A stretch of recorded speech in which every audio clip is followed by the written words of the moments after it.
चले आइए सिवान शहर स्थित डीएवी कॉलेज मोड़ के निकट महाकाल कंप्यूटर्स में नामांकन प्रक्रिया जारी है। अधिक जानकारी के लिए कॉल करें 70094975 नमस्कार, मैं सचिन और आप देख रहे हैं बिहार न्यूज एक्सप्रेस। इस वक्त मैं खड़ा हूँ सिवान समाहरणालय पर, जहाँ सिवान जिलाधिकारी अमित कुमार पांडे ने एक प्रेस कॉन्फ्रेंस किया। आपको बता दें कि चुनाव आयोग द्वारा चुनाव की घोषणा हो गई है। 3 चरणों में चुनाव होंगे और सिवान की बात करें तो सिवान में सेकेंड फेज में चुनाव होंगे और इसको लेकर सिवान जिलाधिकारी अमित कुमार पांडे ने एक प्रेस वार्ता किया।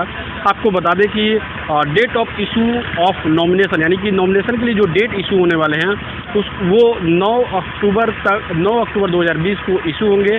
नॉमिनेशन कराने के लिए नॉमिनेशन के लिए जो date of issue of nomination जो होंगे 9 अक्टूबर को इशू होंगे।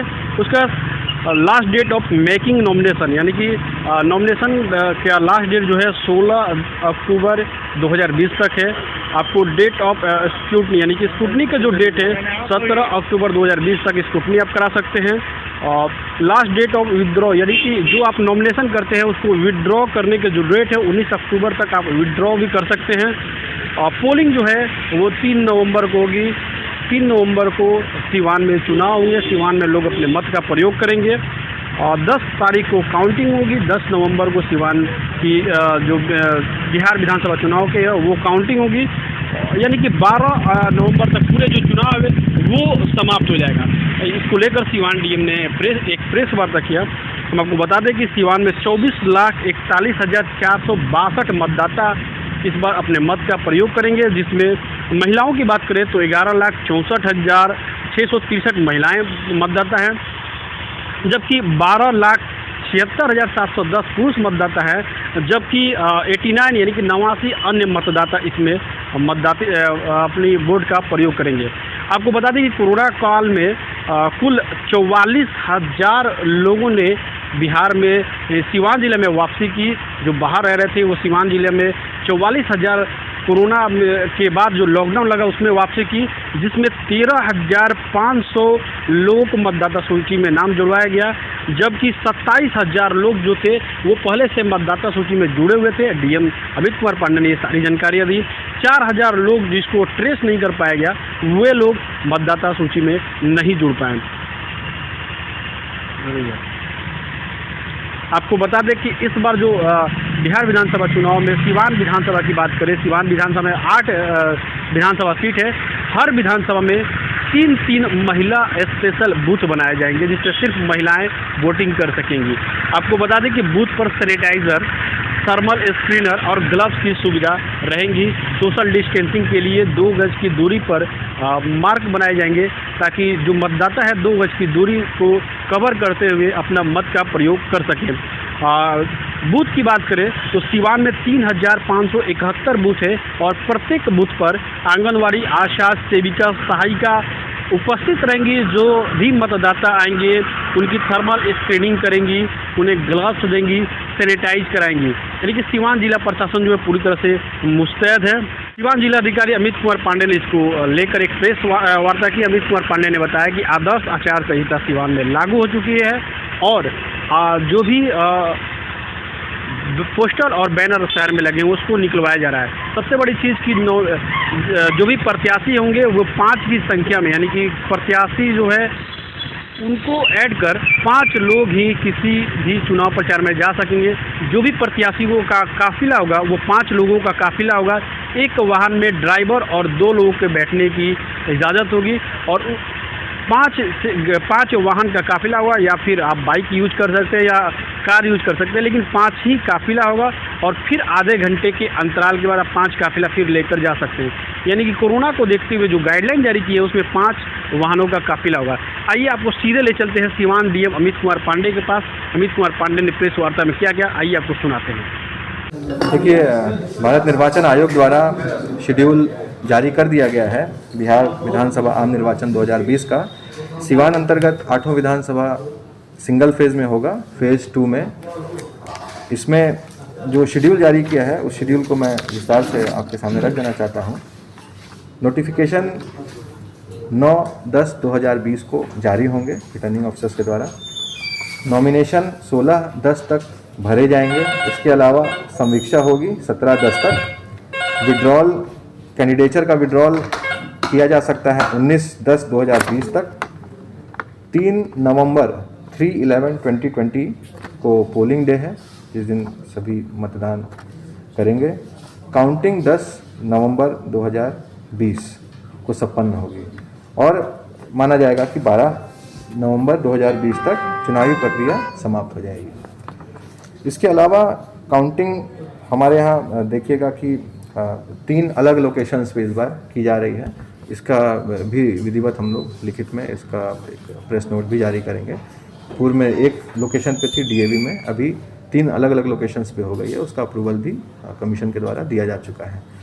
इसके अलावा सोशल डिस्टेंसिंग और कोविड-19 गाइडलाइंस का पालन करते हुए कुछ महत्वपूर्ण परिवर्तन किए गए हैं पूर्व के गाइडलाइंस में। जैसे इस बार कैंडिडेट के साथ 2 ही व्यक्ति और मतलब कुल 3 व्यक्ति नॉमिनेशन के लिए आ सकते हैं। साथ ही साथ नॉमिनेशन ऑनलाइन भी भरा जा सकता है, लेकिन उसका प्रिंट आउट लेके निर्वाची पदाधिकारी के कक्ष में समय से पहले उसको जमा कराना अनिवार्य होगा। पूर्व में जैसे लोग नजारत रसीद कटाते थे, वो व्यवस्था अभी भी है, लेकिन उसका ऑनलाइन भी जमा किया जा सकता है।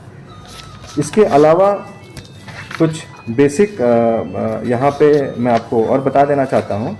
हमारे बूथों पे क्योंकि कोविड-19 का समय है तो वोटर्स में झिझक हो सकती है, जो कि होना नहीं चाहिए कि अगर हम वहाँ पे वोटिंग करने जाएंगे तो किसी तरह का कोई संक्रमण ना फैले। उसके लिए कुछ गाइडलाइंस इशू हुए हैं इलेक्शन कमीशन ऑफ इंडिया की तरफ से। जैसे जितने भी वोटर्स बूथ पे जाएंगे सभी को अनिवार्य रूप से ग्लव्स दिया जाएगा और इस बात का ध्यान रखा जाएगा कि 2 गज की दूरी सभी बूथों पे मेंटेन्ड हो। हमारी तरफ से सभी जगह सोशल डिस्टेंसिंग मार्कर्स भी लगाए जाएंगे। इसके अलावा हमारे पोलिंग पर्सनल्स जो हैं उन सभी को प्रोटेक्टिव इक्विपमेंट्स दिए जाएंगे, जैसे ग्लव्स, मास्क, वो पोलिंग मटेरियल का ही पार्ट होगा।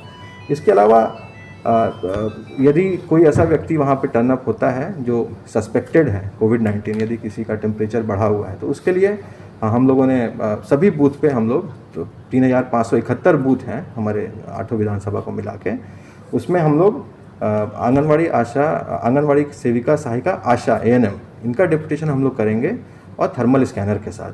तो यदि कोई ऐसा व्यक्ति लाइन में लगा है जो सस्पेक्टेड होगा तो उसको हम लोग बगल करके उसको लास्ट में हम लोग अलग से वोटिंग के लिए, हालांकि 6 बजे तक का समय दिया गया है तो 6 बजे से पहले ही उसको इंश्योर करेंगे कि वोटिंग करा दी जाए।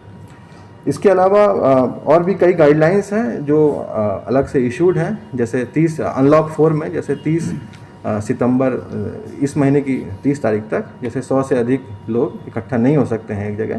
तो हम लोग इस चीज़ को बिल्कुल इंश्योर करवाएंगे कि 100 से अधिक व्यक्ति किसी जुलूस में या किसी सभा में इकट्ठे ना हो।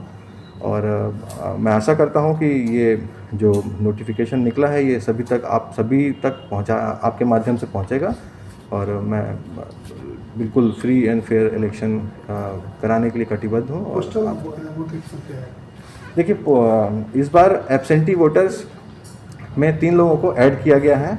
एक PWD वोटर जो पर्सन विद डिसेबिलिटीज़ होते हैं, उसके अलावा 80 से ऊपर के कुछ व्यक्ति होते हैं, 80 साल से ऊपर के जो हमारे लोग हैं जो वोटर लिस्ट में इलेक्टोरल रोल में जुड़े हुए हैं। इसके अलावा कोविड पॉजिटिव जो व्यक्ति हैं, तो मतलब उस कार्यकाल में जिस दिन पोलिंग है उस दिन अगर कोई कोविड पॉजिटिव रहता है या फिर कुछ दिन पहले तक, तो वो लोग एब्सेंटी वोटर्स में काउंट होंगे और इन लोगों को पोस्टल बैलेट के माध्यम से चुनाव आयोग ने वोटिंग कराने की अनुमति दी हुई है। तो जैसा हमारे इलेक्टोरल रोल में अभी तक फ़िलहाल देखा गया है कि 41,660 लोग 80 से ऊपर के हैं, तो ये सभी लोग पोस्टल बैलेट के माध्यम से वोटिंग कर सकते हैं। इसके अलावा PWD वोटर्स हमारे लगभग 14,500 लोग हैं, तो ये भी पोस्टल बैलेट के माध्यम से वोटिंग कर सकते हैं। कोविड-19 अभी लगभग 250 लोग कोविड पॉजिटिव हैं, लेकिन अभी जैसे जैसे समय चेंज होगा, पोलिंग डेट सामने आएगी, उस समय जो कोविड पॉजिटिव रहेंगे उनके लिए ये व्यवस्था है। उसके लिए भी रिटर्निंग ऑफिसर अपने स्तर से, सभी निर्वाची पदाधिकारी 8 अपने स्तर से व्यवस्था करेंगे कि उन लोगों को भी वोटिंग करने में पोस्टल बैलेट के माध्यम से सुविधा हो। लेकिन वो जाना चाहते हैं, कोविड पॉजिटिव की बात नहीं कर रहा हूँ मैं, अगर PWD वोटर्स हैं या 80+ हैं, अगर वो बिल्कुल जाना चाहते हैं तो वो बिल्कुल जा सकते हैं बूथ पे वोटिंग करने के लिए। उनके लिए भी अलग से हम लोगों ने सुविधाएं रखी हैं, जैसे PWD वोटर्स के लिए व्हील चेयर वगैरह हम लोगों ने अरेंज किया हुआ है।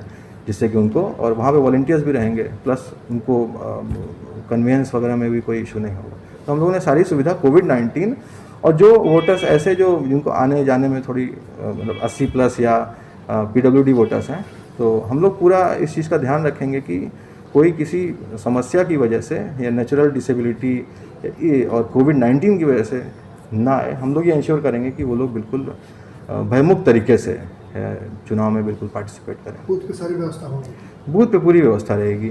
बूथ पे सैनिटाइजर, से मैं बताया आपको, कोविड-19 की दृष्टिकोण से सोशल डिस्टेंसिंग मार्कर रहेगा, सैनिटाइज़र रहेगा, थर्मल स्कैनर रहेगा, वहाँ पे ग्लव्स दिए जाएंगे वोट जब बैलेट यूनिट दबाने से पहले, जिससे कि वो संक्रमण का एक सोर्स ना बन जाए या उनको संक्रमण ना हो। तो ये सारी सुविधाएं हम लोग रहेंगे। इसके अलावा बूथ पे जो सारी सुविधाएं होती हैं, एश्योर्ड मिनिमम फैसिलिटी, टॉयलेट हो गया, ड्रिंकिंग वाटर हो गया, रैंप हो गए, ये सारी सुविधाएं, लाइट हो गई, जिससे कि कोई मतलब किसी को दिक्कत नहीं हो, किसी तरह की मशीन्स वगैरह प्रॉपर्ली विजिबल हैं, वो सारी सुविधाएं हम लोग। आदर्श बूथ कितने बनाएंगे? आदर्श बूथ हम लोग पर असेंबली कॉन्स्टिट्यूंसी एक बनाएंगे। इसके अलावा ऑल वीमेन बूथ हम लोग हर असेंबली कॉन्स्टिट्यूंसी में 3 बनाएंगे। सर, आदर्श आचार संहिता लग गई है, बैनर पोस्टर जितने भी प्रत्याशियों के लगे हुए कब से हटाए जाएंगे, क्या क्या गाइडलाइंस है? हटाने की कार्रवाई स्टार्ट हो गई है, जैसा कि आप लोग अभी निकलेंगे और शहर में देखेंगे, उसकी कार्रवाई बिल्कुल स्टार्ट हो गई है। सभी अंचलाधिकारी, दोनों अनुमंडल पदाधिकारी को निर्देशित किया जा चुका है कि आदर्श आचार संहिता की गाइडलाइन में जो पोस्टर्स हटाने की बात की गई है, पोस्टर, बैनर्स, पब्लिक बिल्डिंग्स में, पब्लिक स्पेस में जो होर्डिंग्स हैं जो हटनी चाहिए, उसको हटा के प्रतिवेदित करने को कहा गया है। सर, कोरोना महामारी के कारण जिस तरह लोगों का निकलना घर से कम हो गया, ऐसे में जनता से आप क्या अपील करेंगे वोटिंग को लेकर? देखिए, जनता से मैं बिल्कुल यही अपील करूंगा कि बूथ पे सारी व्यवस्थाएं हैं। कोरोना के डर से, कोरोना से बिल्कुल डरना नहीं है, जैसा कि आज से नहीं, आज से लगभग 6 महीने पहले से ये बिल्कुल क्लियर कहा जा चुका है कि कोरोना के साथ ही अब काफ़ी टाइम तक रहना है, उससे डरना नहीं है, उसका डट के मुकाबला करना है। तो उसके जो सबसे बड़े हथियार हैं वो 2 गज की दूरी और मास्क, वही सबसे बड़े हथियार हैं फ़िलहाल, जब तक दवा नहीं आ जाती है। तो ऐसा कुछ नहीं है कि वोट करने जाएंगे और कोरोना का कोई खतरा है। वहाँ पे हम लोगों ने सारी व्यवस्था भी कर रखी है, तो बिल्कुल डरने की ज़रूरत नहीं है। एकदम आप लोग उत्साह के साथ आए। सर, सिवान में किस फेज में? देखिए, फेज़ 2 में हमारे यहाँ चुनाव होगा, और कोविड-19 पॉजिटिव जो व्यक्ति हैं, उस दिन यदि कोई रहता है तो वो पोस्टल बैलेट के माध्यम से वोट कर सकता है।